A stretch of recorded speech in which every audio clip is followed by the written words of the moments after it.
At the time the Civil War began, America was largely divided into two very different cultures. The North was mostly urban and filled with jobs and opportunities. Many of the people who came to these cities were immigrants. They had come to America looking for work in the growing manufacturing industry.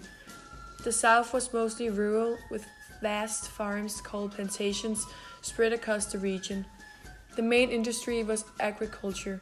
The plantations relied on a large and cheap workforce to produce enormous amounts of cotton, tobacco, and the other crops.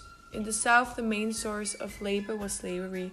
Because fewer people lived in the South, there was a smaller workforce available than in the North.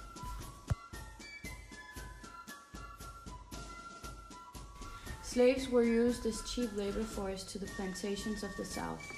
The wealthy plantation owners wanted to maximize the profit they made on growing crops, primarily cotton. Because the cost of slave labor was so low, plantation owners shipped black people from Africa and other parts of the world to the Americas to work on plantations.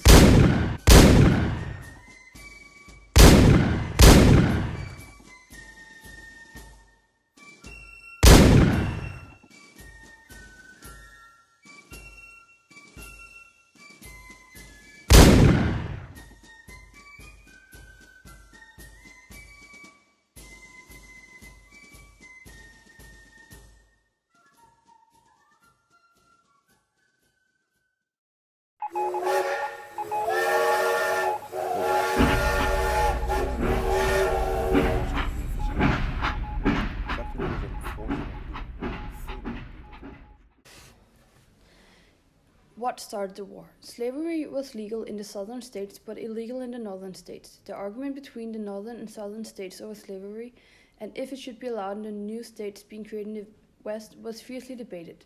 Sometimes fistfights broke out in the Congress between the two. Both sides wanted the new states to follow their lead so that their own position would be strengthened within the government. The North wanted more free states and the South wanted more slave states. The election of Abraham Lincoln, who was anti-slavery as president, was a breaking point for the pro-slavery southern states. Lincoln was elected on November 6, 1860. By March 1861, 7 southern states had seceded from the Union. These 7 states formed a new country, which they called the Confederate States of America. By July of that year, the country was at war with itself. The Battle of Gettysburg in 1863 was the largest battle ever fought in North America, and it was a defining moment in the U.S. Civil War. It was a massive fight that lasted for 3 days, resulting in huge casualties for both sides. After one final disastrous attack on July 3rd, known as Pickett's Charge, the Confederates conceded defeat. Gettysburg was the turning point battle of the Civil War, marking the farthest north the Confederate Army would ever reach. The American Civil War was the first war of the modern age. The two sides used advanced communications and military technology to revolutionize the ways in which the battle was fought. The arrival of railroads and telegraphs all changed the nature of the battle. Supplies and messages could be sent to the front quicker than ever.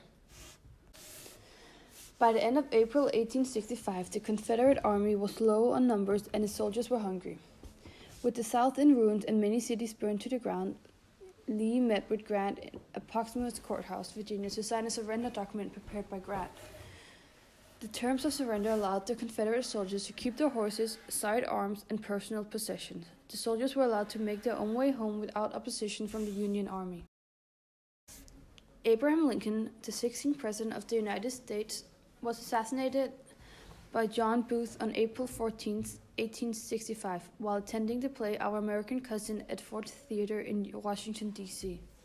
Reconstruction. After the end of the Civil War, the U.S. government kept federal troops in the South for more than a decade to ensure order. Freed slaves called freedmen were allowed to vote and hold government positions. Northerners who came to the South to start businesses or take over existing jobs were called carpetbaggers. Some Southerners despised these people and created terrorist groups such as the Ku Klux Klan to attack carpenters and those who associated with them, as well as black people.